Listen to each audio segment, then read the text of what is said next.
Welcome to All Kinds. I'm Kaya. And I'm Yehudis. So today's episode, we are naming it PhD and No Common Sense. So basically this episode is about not being shy to flex and getting some clout. You can definitely celebrate your success. Be proud of your accomplishments. And then also we'll be discussing family drama, gaslighting to the extreme. Do you deal with that? And also how to deal with delusion, projection, and narcissism.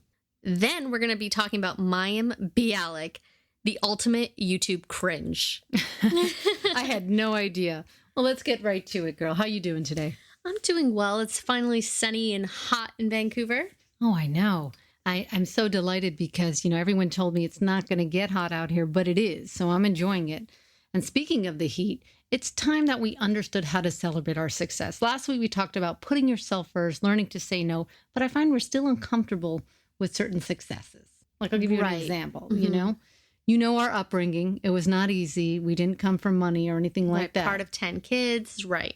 And as I'm getting near 40, I'm realizing that I do have some financial stability. I do have stability in my relationships. I'm feeling pretty good. And then I get shy about that. Like I remember once being with my husband around this other couple. We were new together, right? So we're all a little bit PDA and all of that. And I was like, not in front of them. And he's like, what? He's like, we're allowed to be happy. I'm like, they're really going through it. You would hate me. I mean, I'm PDA. I don't care who it's from. I have to kiss up all over my men. I'm annoying like that. I know. And I was like, he's like, you can be happy for this. Like, first of all, we met older, like I said. There's been many times I was single in bad relationships or whatever. I can celebrate a good one. And also, you are allowed to brag sometimes. You don't have to be obnoxious about it. No one likes obnoxious bragging like Donald Trump. But Donald Trump was given things where, recently you got a brand new spanking car. What kind of car is it? Well, girl. What kind of car is it? Well, it ain't a bus, metro, or walk. I'll tell you that much. A BMW. And I said, Chaya, you should celebrate that. We should go out for dinner. And You're right. It's the first car that I bought. And it's true. When I was there and, we're buying it. And I was like, I can't believe I'm at this point in my life where we could buy this. Your, parents didn't help you out. No one helped you out. You guys did it on your own. I was like, I'm turning 40. Is this just like crazy that I'm turning 40 and this is just crazy that I can do this, with my husband. And we were very proud of that because it's not the material thing. It just symbolized for us like just everything we've gone through. I remember and my you should first be car. happy. And people who are jealous around you aren't good people to hang out with. I remember, I said we should go out and celebrate. I'm genuinely happy for you. Well, it reminds me of, our sister. She's a comedian and she's doing pretty well. And she had gone to London and she went and got me a Burberry keychain. Wow, fancy. And she gives it back to me. She's like, I just want you to be able to flex in your meetings. Like when you take out the keys. And I was like, what? Because it's distinctive. You know the pattern, right? It's beautiful. Oh, yeah. I use it now. I do like the loop. But I was like, so you just got this from me just to flex. She's like, that's right. Flex girl, you deserve it. Right. We should, I remember in high school, I was a little bit confident. I guess when you're insecure too, I was masking it. And I remember one girl that I thought I was friends with. She said to me, we got in a fight and it was in the middle of a clash. And she goes, you think you're so good with your hair and with everything. And even at like 15, 16, I'm like, oh, she genuinely is jealous. That's right. And it's okay to brag. I don't have the greatest skin, but one thing I know of, I have beautiful hair. You do. It's straight and thick and not Very frizzy. thick. I mean, it's a godsend, but my skin, it's a whole nother story. But my hair, I own it. You're celebrating that achievement and you put work into your hair. I do put work into it. It's not a happy accident. But even if I didn't, this is where I brag. I don't have to brush my hair when I get out of the shower. I don't have to do anything. That's true. The next day or a few hours later, it dries quickly. It's gorgeous. Beautiful. She has really good hair. I'm not going to lie. She is Becky with the good hair. Hang on. She's getting a call. She's going to stop that. No. Anyway, I think it's just uncomfortable. I don't know why that is. It's because I remember, and it's weird because you'd look at other people who are successful and you'd be like, oh, wow, like one day maybe I can get to that point. Sometimes you have a role model, an idol that you look up to or whatever. And then you find yourself at that point and then you say, well, it makes sense given my age and all this hard work and it's paying off and it's a nice feeling. But then you're like, oh, I don't want people to think I'm that idiot who had everything handed to them. But you weren't. You weren't. So that's why it's enough for you to brag. I mean, I got to brag. You're right. It's an accomplishment. I mean, let's say if you did get help, if you got help, Still. really, I wouldn't really brag. Let's say No? if the majority of the help was like, let's say you got help, right, from your in-laws and they paid the majority of it. I wouldn't brag on that. Yeah, and you're right. Because, you can't celebrate everything. You could always look at it like some people always do the FOMO thing and they always feel they're missing out. And there's always something bigger and better. But you have to be happy with what you have. So some things are great, some things are not great. But why not celebrate the great stuff? Absolutely. You're right. I got to get more comfortable. Again, it's more consciously. It's again putting myself first. Doing you, boo. You do you, boo. Absolutely. That was last week's episode, in case you're wondering. Yes. But Guys have to this is catch up. Yeah, and it's the same theme. And I think not a lot of women do that, or people go too far.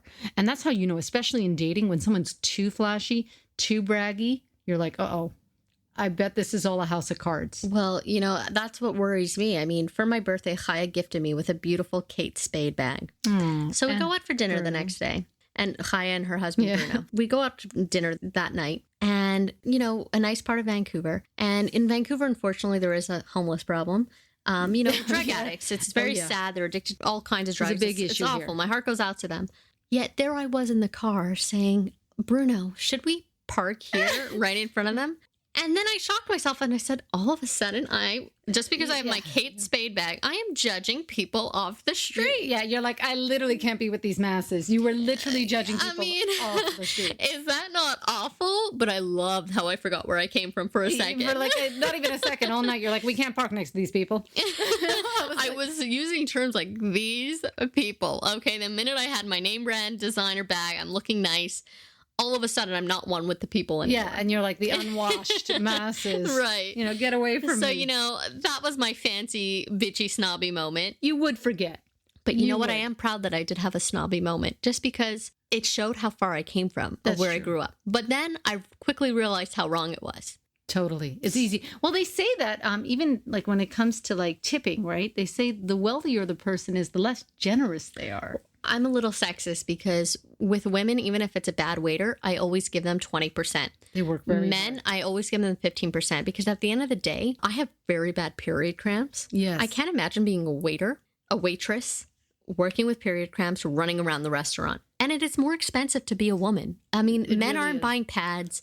Men aren't buying a lot of the stuff that women have to buy. I mean, these are necessities. Yeah. And I love how they're like, well, now it's tax free. I'm like, okay, thanks for saving the 7 to 15%. Right. I mean, pads aren't cheap in Canada. And it's like you have to do them, right? Or tampons. And some people are really decimated by their period. Like they need the day off. Absolutely. So the fact that, that happens, no matter if it could be the worst waitress I've ever had, I'm still going to tip them So 20. even if you got really rich and went from like Kate Spade to you're driving your Ferrari or whatever, you're always going to tip these ladies. You're not going to forget. Always going to tip because at the same time, you still have to have a certain type of sisterhood.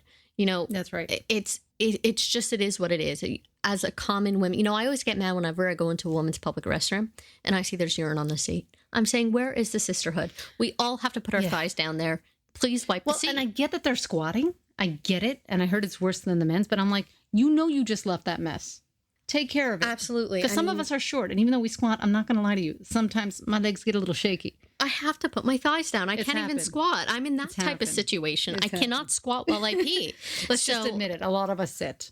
I sit. I have no choice. I can't even squat and pee. I just can't. We got to go back to the gym. Girl. I think you can. No, I really can't squat and pee. I need to be sitting. There's some areas, though, you absolutely do not want to sit. Well, I just think it's important for the sisterhood, ladies. If you do use a public restroom and you notice that you left a few dribbles, wipe it off.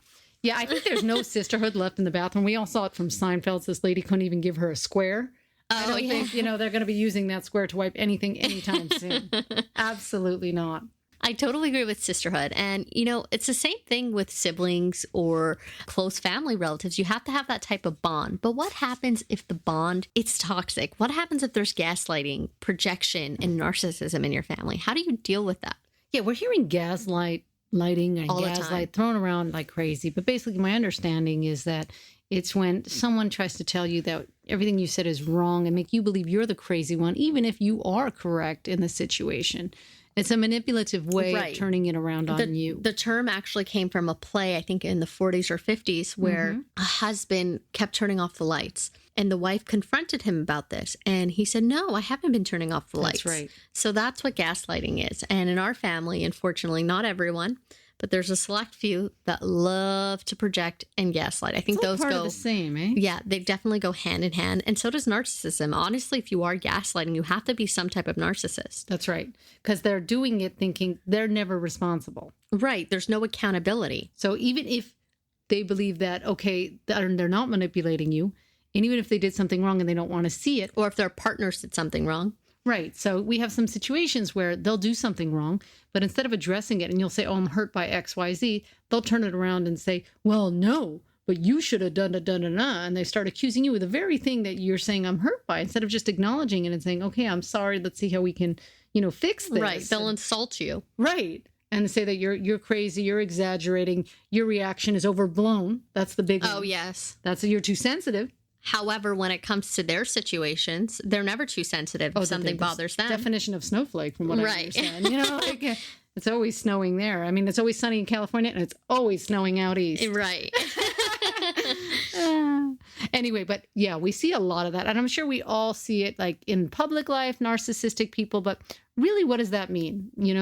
How do you deal with it? Like, you can't. That's what you told me. We're also seeing it with Meghan Markle and Harry. Their book just came out called Finding Freedom. And obviously very silent about it, which is unusual. Well, they're claiming they didn't write it, but it's clearly there's no lawsuit. And their lawsuit. Yeah. They love to file lawsuits, these two.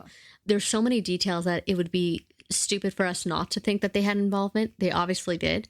And it shows you a little bit of narcissism and gaslighting going on there, too. So even the royal family deals with this. Right, because I hear they're trying to fight back. I heard Kate saying, like, listen, I cooked her vegan food. I gave her flowers. I was very nice. And in their own book, this is getting they a little admitted crazy. That Kate gave Meghan flowers. And Meghan said, it's not enough. Okay, yeah. And apparently it all stems from what I understand. And keep in mind, I'm no expert like pudding here. But apparently, like, when he first started dating Meghan, he was so, like, in love with her. And William just said, oh, slow down, get to know the person. And he took that as, what an asshole. Well, he said, get to know the girl, and he didn't like that. And, Which I would hope any brother or sister would tell anyone older who's brother, rushing. especially. Yeah, I mean, William obviously took care of Prince Harry when they lost their mother. Harry was obviously much more, I hate to put levels of grief, but he was very traumatized by that. He was much younger than William at the time. In kids, if you're 3 years apart when you're children, it makes a difference. Right. So, no, and he stood up, William, right? And he was there for him. But it's normal advice you would get from, I think we say this to everybody. We have one sister who was always meeting with someone saying love of her life. And we'd be like, slow down. Let's see. And sure enough, she'd introduce them to everyone. No problem. We don't care. Who cares? Right. You want to introduce your boyfriend? No problem. But there was always a dramatic ending. It's never peaceful. But that's what I'm saying. So we're like, okay, well, remember what happened last time with Mr. X, Mr. Z, whatever. But we're not saying don't date him. We're just saying, okay, slow your roll.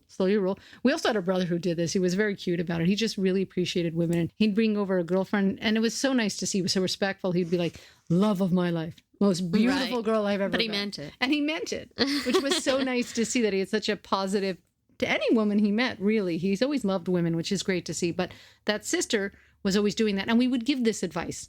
Now, I could see if she was like a royal or something, she'd say, what a bitch. We told her, hey, slow down. And this one worked. Well, how do we know this one would work? Well, how many were you dating? It's normal. It's normal to date a bunch of people. We're just saying, relax, get to know a person. And with Harry and Meghan, even their book, Finding Freedom, the royal family, I don't need to hear from a prince and princess about privilege. It's wrong timing. There's coronavirus. They just look really bad. So why are they releasing the book now? Well, they obviously insisted because obviously, even from the Telegraph, they had to have some involvement. It was like Princess Diana's book with Andrew Morton. She admitted that 2 years later after the book was written that, yes, she had some involvement or she knew about it. Meghan Markle and Harry love to sue. They're suing a paparazzo in Los Angeles, which is, again, really stupid because in Los Angeles, in America, you have freedom to photograph, unfortunately, but apparently it was on their property. So they do have a right for that, but it's very hard to win. But it's hard to say because, we're siblings and we have a lot of siblings. I don't know who's telling the truth here. Well, in this book, one of the women, Carolyn Durand, she's a notable royal author. So she wouldn't get involved in a book that's just but does she folklore. know them? Well, obviously she must have. If I don't know, she would have not been given the green. Who's Kate's bestie? There's too many details. Yeah. for them not to know. And that's why the royal family is obviously fuming, because there's a lot of gaslighting and there's a lot of projection and narcissism. A lot of their so-called grievances are not grievances at all. But are these grievances against William and Kate? Because it seems like absolutely against the whole royal family. So who's Kate's bestie? Does she have something to say? No, I mean, obviously the royal insiders are these insiders, these courtiers or whoever. Unlike Meghan, Kate also didn't come from nobility. In the UK, that's a huge deal. You know, her mom was a flight attendant. Her dad finally made a successful business. So it's a big deal. And for Meghan to say, you know, well, I grew up like an American. We didn't have like the Queen or tabloids is crazy. It's obviously a lie because... But even apart from that, I thought they were getting along. I thought this whole issue had nothing to do with like Kate. So I'm just a little surprised. I guess you'll have to see the book. Have you seen the book? Is it out yet? Excerpts have been given, and basically it just shows to me that they're very narcissistic and they love to gaslight. So it's very difficult in a family. That goes back to our point. That's what we're talking about. It's one thing when you're in a relationship, and especially now there's so much out there about gaslighting and projection and all of that, that you can sort of recognize it in a relationship and you can move on. But what do you do when it's your blood? And you can't get through to these people. Because we're part of 10, right? So let's say if we cut off 3 people, it's hurtful, it's sad. But I also have 7 others or 6 others. You know what I mean? So that's still more than the average family, you know? But for people, my heart really goes out to people who only have 1 sibling and you have to cut them off. Yeah, you showed me these blogs. They were talking about with narcissism, some people would try to work with their family member, and then they took them way late to realize that you can't reason with One woman wrote, you know, I'm 73 and my mom is nearing 100 and I finally cut off contact. That's what I mean. She couldn't handle it. Well, that's it, because she kept trying and she tries different things. If somebody doesn't see that there's a problem, then they're not going to get help. And if they don't want to change, and we always learned this even from dating, like, don't go into a relationship trying to change the partner. If they don't want to change, it's not going to happen. It's the same thing if it's in your family. And it's actually being very fake if you do, you know, if you just brush things under the rug when you don't want to.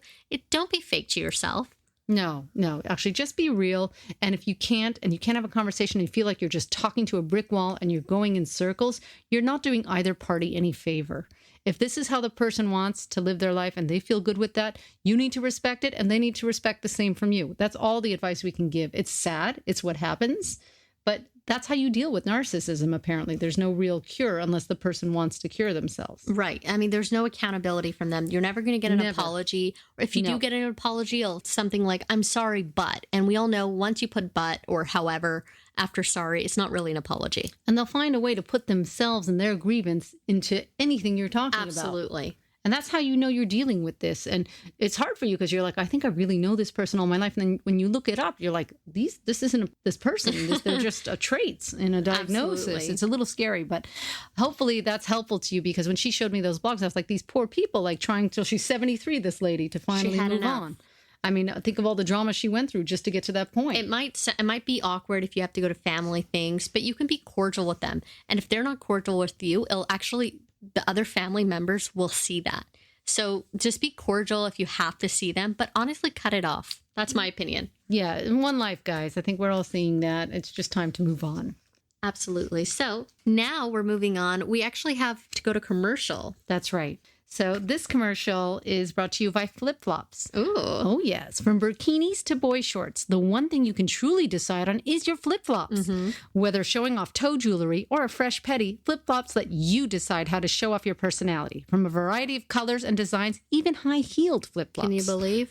Yes, please be advised that 90% of all fetishes involve feet. So expect many, many, many compliments.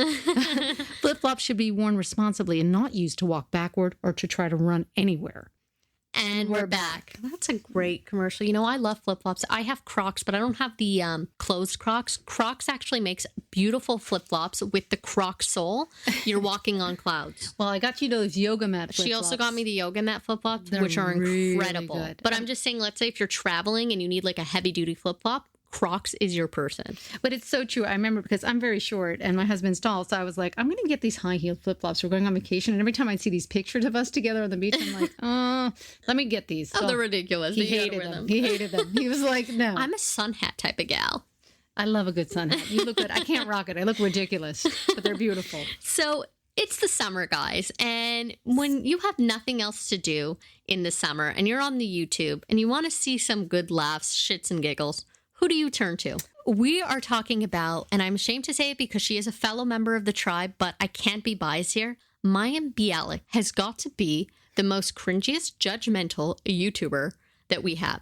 Just go and see one of her videos, guys. She has one video where I suggest you look up on YouTube, Mayim Bialik Burkini. And Mayim Bialik has a science degree. That might be true. PhD. But you know, Mayim, just like our book of the Talmud says, you can give a man an education, but you can't make him think. Well, apparently she wants everybody to think how she does. She's making that clear. These videos are out of control. Like, we all know her. She's been in the public sphere since she was a kid, since Blossom even. And we all very proud that she got her neuroscience. She did make waves with her whole article after the Me Too movement. And she got a lot of backlash because in the Me Too movement, she wrote that she covers herself as a source of protection for her. And Gabrielle Union would retweeted and said, you know, I got raped in a Payless shoe store and I was just wearing a long tunic with leggings. So save your modesty stuff.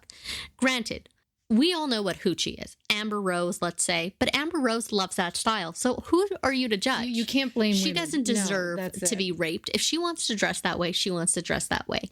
You shouldn't say that, you know, well, I'm wearing long sleeves and I'm dressing modest for my own protection. She wrote a whole op-ed and she essentially said that she dresses modestly and that's what protects her. She said, in a perfect world, we wouldn't have to, but it's not a perfect world. Essentially blaming the victims for what they were wearing, which we all know has been ongoing against women. And that is exactly why you have to go on her YouTube channel. If you were ever looking just to laugh and get upset all at the same time, you have to watch her channel. She has a video on the burkini where she is saying, you know, how some countries are banning it. And, you know, who are you to talk about my sexuality? And in this video, she's wearing a burkini.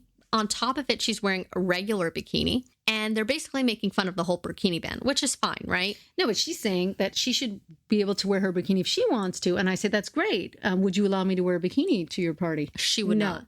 We all know that she doesn't want to extend the same freedoms. That's exactly right. And that's what makes her so good. I mean, she had this one episode on her YouTube saying that why she stopped having kids after 2, but she also had a video saying why she's religious. And she admitted in the video that she stopped after 2. Obviously, it was too much. She wanted 10 or 11. And in this video, she's screaming. She's like, why can't I have 11 children?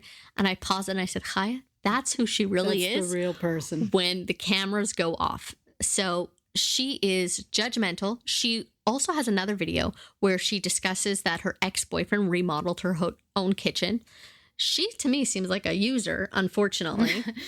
Yeah, I think there's a lot of issues here. She's discovered her spirituality, if you will. She's become more religious. Great, all of that. But the problem is that she seems to be able to do it from like an a la carte menu. And everything that works for her, great. But she's saying it should work for all of us. And so it comes off very, very preachy and very judgmental, like Yehudis is saying. Just check out the videos. You'll see what I'm saying. It's cringe beyond cringe. Right. I couldn't believe it when she showed them to me. I don't think Mayim Bialik should be talking about spirituality and declaring she's a religious Jew when clearly she isn't. Like in my opinion, obviously we can't judge what type of religious. No, you can't. Everyone's spirituality. But she hangs out a lot with prominent Jews, which is fine. But you know, when I want to have spirituality, I'll go to my rabbi, my rebbitzin. I'll go to maybe a rabbi on YouTube for my own spirituality. I'm not going to be talking about it, professing about it. No, and I don't have a problem with that either. It's freedom of, religion. And it's your business. I do have a problem because she's explaining things sometimes. And I feel like she should pass the mic over. Like she should have rabbinical guests on her show. Well, yeah, the issue is she shouldn't be discussing and explaining it when she's not. She didn't study that, right? And she does tend to hint that her PhD and everything. Right, and you get that credibility from her. And she can speak on, I think it's neuroscience or whatever she has. Right, it's like I would love for her to speak on vaccines. For instance, she's not a theologist. Right. I mean, I would love for her. I think she'd be great to speak on vaccines. On not to be anti-vax with her science degree. I think that's great. I hope she's but I think her video, she's had one. I am a religious Jew. I think you can definitely discuss it, but I think you should have maybe a rabbi's wife or a rabbi with you in that video when you're explaining something so sacred. And I don't mind if she talks about her own spirituality, but then again, if she's picking and choosing, listen, we have our own issues with this. We grew up ultra Orthodox. So that's a little sensitive for us. When I see someone trying to come out there and almost be like proselytizing, missionary. That's the problem. And then, she has some gaps in it.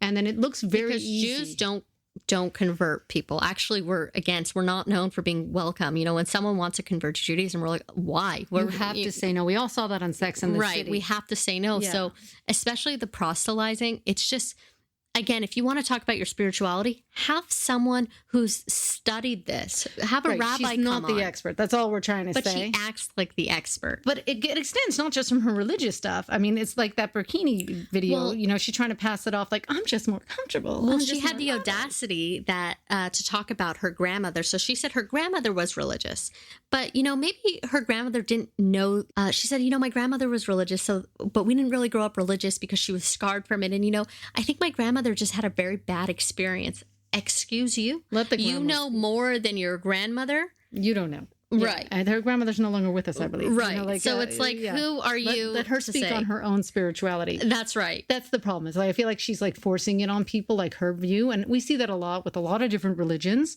And she'll mix it in with like videos of her baking or why she's having this vegan cake. And why she homeschools her kids and Yeah. all that. And it's like, relax. You shouldn't be giving these advices to people. Well, these I just celebrities. remember when we were in the thick of it, when like we were having the kids every year and it was really tough. They'd always send in someone like this who got away with doing it like half, like half in, half out. We're like ultra orthodox here. We're talking no electricity. You can't touch on the Sabbath. Right. Hardcore, no TV in the house, no FM radio. And they'd send in someone like this, a very successful person in the secular world, to try to say, see how easy it is. And I have 2 kids. God only blessed me with 2 instead of the 10. Meanwhile, all my friends and peers, I see their families struggling under the weight of this. And Right. it just struck me as very, very, very not genuine. And it's a bad message, and trying to really brainwash is what it looked like to me. Absolutely. And I'm glad, you know, I do see it. It is changing. I see a lot of the women now, a lot of modern Orthodox Jewish women look fabulous with their wigs. I want a wig. No, you've always wanted a wig. I've always wanted a wig. They're fabulous. So, you know, the style's great, but I don't think Mayim should be talking about sexuality, spirituality. She had a whole She could episode. talk about her own. She could talk about Right, her own absolutely. experience, but she Yes. had her own episode with a mikvah. Mikvah is basically a ritual bath that a woman takes after her menstrual cycle is over. She did that on YouTube. Right, but she was teaching about it, which is a big no-no. She should have talked about her own experience. Listen, I just don't want anyone preaching to me, telling me what to do. Absolutely. And then telling And me she this does is right. that. And she's doing it. And it's she's doing it hilarious, in a too. very hilarious, cringy So way. you guys should definitely watch out for it. Absolutely. She's the one to watch. Anyway, speaking of the social norms, traditions, I'm sure everybody has seen Indian Matchmaker. What a runaway hit. It's been amazing. Amazing. You guys have to see it. I feel bad for all the people that are not fair-skinned if you are Indian. Well, I think there's starting to be pushback on that. It was good to see. I thought right away, I didn't want to watch it because I thought they were forced. I'm glad to see that they're not really forced per se, you know. First of all, these are very wealthy families who can afford this service. It's about a matchmaker who flies around the world and is doing the old traditional way of trying to Hindu. match families together. Right. And they use their horoscopes. Like, they take it really seriously, which is great. It's not that. And I also appreciate how a lot of the parents who are setting up their children, they didn't have a choice in who they married.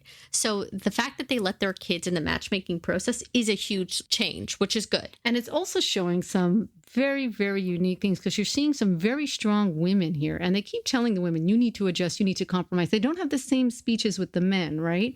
And these women are pushing back, which is like Right. unheard of, which is great to see. You do see some very kind-hearted people like, what's his name, Vyasar? Vyasar. Oh, I just wanted everything to work for him. And I also love But can Nadia I be and honest? Shakar. I feel like Vyasar, I feel like he is into some really kinky shit. You don't know that. I have a feeling guys like that. I work with people like that, and they're probably into Well, get really your kinky shit. flip-flops on. It's probably a foot fetish. Like, who knows? But no, there's a lot of great people. It's great because I always like watching dating shows. I love Love is Love. I like First Dates Hotel. It's in the UK. And all those, you used to have Blind Date back in my day. I think it's back, but it's not as good. It was like pop-up video, but dating. But what's really cool here is you get to see it's a bit of a modern twist. Like you get the impression that the matchmaker, she doesn't really care. Like she knows they all want fair. There's a whole colorism thing that's just terrible. Right. I but mean, they're the pushing back. parents will say, I want someone who's fair-skinned. I want the girl to be flexible. From a if you're good dark-skinned family quote. and you're Indian, you're fucked in this show. And you know, it shocked me because we're watching it and they have this really nice girl and she runs her own business. And I was like, oh, she's really pretty, right? And they're like, 2 seconds after I say that, they're like, well, you know, because of the way you look or whatever. They called you her have to lose fat. weight And I'm or like, oh something. my I'm gosh, like, it looks like she like, needs to move. You know how there's some people where the weight, like they're not fat. was They're just- maybe a little bit chubby, but Yeah. it looks good on them. You look great. She looked great. She doesn't need to lose anything. Right. She had a really, really pretty, vibrant way about her. Like she has this big smile. Beautiful lips. Like Yeah. I was like, I was like, what? She's ugly? I don't know, because I guess we don't know their beauty standards, but I was like, I'm really like torn about this. But she really had a tough time. And they purposely set her up with a divorcee, which is a no-no there. They don't like the divorce. No, no. And they didn't tell her. And the lady was telling her straight off the bat, like she was sent to this counterpart of Seema, who was telling her basically like, oh, no, you need to give up everything once you're married. And there was no consideration of the guy having to give up. She's like, I'm not doing that. I've worked very hard. Right. And I like her own father said, you know what, she's right, but just the society isn't ready for this yet. That was so really he sweet. admitted it that, you know, we still have a long way to go, because she's like, you know, I own a business. I can't just be submissive, and that's not me. No, and I'm sure there's going to be someone who's going to love this about her. Like, they're talking about this the wrong What way. was funny is like the American Indians, the ones that she would see, you know, she was absolutely spot on, the matchmaker. I mean, there's this lady, Aparna, who's Loved 34, loved her. She travels. She hates comedy, hates relaxing, uptight as can Okay, be. she came off really harsh, but you have to understand, like, I've been out there dating, like her 55-minute date. I'm like, that's a great strategy. Right, but she's marrying someone in the Indian culture. It's like marrying someone in the Jewish culture, and it's a little tough because you have to those values, and she doesn't like any of. No, she's open to Indians and stuff, but she knows what she wants. She doesn't want to have to. She's worked hard all her life. There were a lot of Right. expectations on her. Why should she be the one to automatically? She's saying, I understand there's compromise, but why should it automatically be me that has to give away? I want someone who's 100% them, who likes 100% But also, me. just genuinely, I think that she wouldn't be happy with whoever the matchmaker gave her. No, I said to Bruno, I said right away, I said, you don't listen to what she's saying. This girl needs someone who's smart, but also more relaxed. She She's needs a gonna bring that Frenchman. out of her. I was thinking Aparna Yes. needs a Frenchman. She needs I'm someone sorry, more she does relaxed not than need. her. You She know, would love it. she needs a tall, dark Frenchman. This is what she wants. You know what I mean? This is what she needs. But I read some articles afterwards. She's doing really, really well. She never really watched TV. You know, she said. I didn't really like Nadia. Really? I Everyone thought she was loves a little her. She was fake. a Like, sweetheart. oh, she's so sweet. I was like, no, she's fake. Like, She came off super sweet. I thought she came off like, no offense, like you're 29, 30, like stop being so naive. You I have think no she was patience. naive? I have no patience for naivete. Now you look at you. I thought she seemed really sweet, I guess. And She's I like, really like Shakar. I hate women who at a certain age giggle like they're 12. Like, Sometimes that's their laugh, girl. no, that's not her laugh. It's like the baby talk. You want me to have like a throaty? No, I'm not asking for a throaty. I'm talking for an adult female laugh, like how I laugh or something. I'm not asking for a Paris Hilton, like, hi, how are you? That one's really fake. I hate, that's how she talks, and it annoys me. Well, I didn't get any of that, but obviously everyone sees what they see. I thought she was very sweet. It just didn't work out for her. I think she had a challenge because she, although heritage-wise was Indian, but she came from Guyana, so they didn't see her as true Indian. So And it's put her at a true. disadvantage. I knew an Indian person from Kenya, and I asked him, I said, you know, what happens when you go to India? Yes, they don't think I'm Indian. Like This is they the call me issue. Kenyan, even though they're straight up, you know, it's like West Yeah, Indians. you can They're- speak the language and everything. They don't care. West Indians are Indians, She even though has to they live in prove. Trinidad and Tobago. I mean, they were forced to leave the she country of explains India. this. Right. She's like, does not matter like, to the Indian culture. You don't are get not Indian. You are West Indian. You are Kenyan Indian. Nothing. The best is there's clearly two gay guys, okay? Two. Oh, yeah. I two. mean, it's very very sad. One of them actually says the favorite thing about his house is his closet. I mean, you almost Absolutely. burst out laughing there. And he's like rejected everyone and anyone. And I don't even think, I'm sure he knows, but I'm saying I don't think he's going to accept anyone, but he has to accept someone. And His in that time's type running of out. They're not rich going to society, Yeah. you can. He's the only son too. There's no option to be gay, which is really unfortunate. There was this prince who was on Oprah once, Prince of India. He came out as gay, and the parents kicked him out in another palace, of course, because they Because I heard it's not illegal now. but It's still a stigma. It's a stain on the family So still, which divorce, is really sad. Dark skin, gay. It's not a good look, but hopefully they're I going to mean, progress. I always say if I have a son, I would love a gay son. But I don't want, you know, I'm stereotypical. I want a gay son that snaps his fingers and says fabulous. Okay, you want like a 90s gay. Yeah, I want like that's Queer Eye not- for the yeah, Straight Guy no, type of okay, gay. yeah. I don't want just the boring. Like I had a teacher who's gay, and he was just like a regular guy who just happened to be gay. Boring. So yeah, see, I had a friend like that. I want my son judging me, Okay, throwing yeah. shade at me. That's the type of gay son I want. I had a gay friend who happened to be gay, openly gay, proud, but people didn't realize he was gay because he was not a snappy, Right. or whatever. right? Boring. And people would say, really, I remember we were working together and people said some really homophobic shit. And he would stand up and they're like, what? You're gay? He's like, even if I wasn't gay, Right. I mean, this is that's- not okay, guys. And Right. yes, I am openly proud gay. I don't have to wear pink Which is true. just to be gay. Listen, Like, I understand. I mean, that stereotype is horrible. that Like, stereotype I get is that. there. All I'm saying, I love though, the stereotypes. if I do have a gay son, in that I would be happy if he was just a person who happens to be gay. But also, I wouldn't mind if he was a person that loved drag and I love drag race. judges his mother. you want a yenta. I want a yenta. You know what you want? One of them had a brother like that. She took, I think it was Rashi, when she went to meet Vyasar. She just brought her brother. Oh, yes. And I was like, he's going to judge everyone. He was ready for it. That's what I want. I want us drinking rosé because eventually your kids are going to be your friends in life. Okay? I want someone who's saying, Mother, you are such a bitch. After he robs your purse, steals your car, is like, screw it, I'm going to live with my boyfriend in another country. No, he wouldn't steal from me, my baby. But I'm just saying, in India, it's very still sad that the society is like that. You're going to get that. Well, to lock it down. I just feel like it's very sad that in India, the society is still like that, but they're still moving forward. They know there's something wrong, which is great. Yeah, that surprised me because I was like prepared to be like, oh no, we're going to see all this like caste system case. Right. It's not like in the Arab world where you can't even say the word gay. Like there's some nothing, countries, at least in India, they're still progressing to that point, but still our hearts go out to all the gays and lesbians in India. LGBTQ. Yeah, I really hope that. I'm glad it's not illegal from what I understand. I know there's still some countries where it's illegal. That's just insane. You could die for it.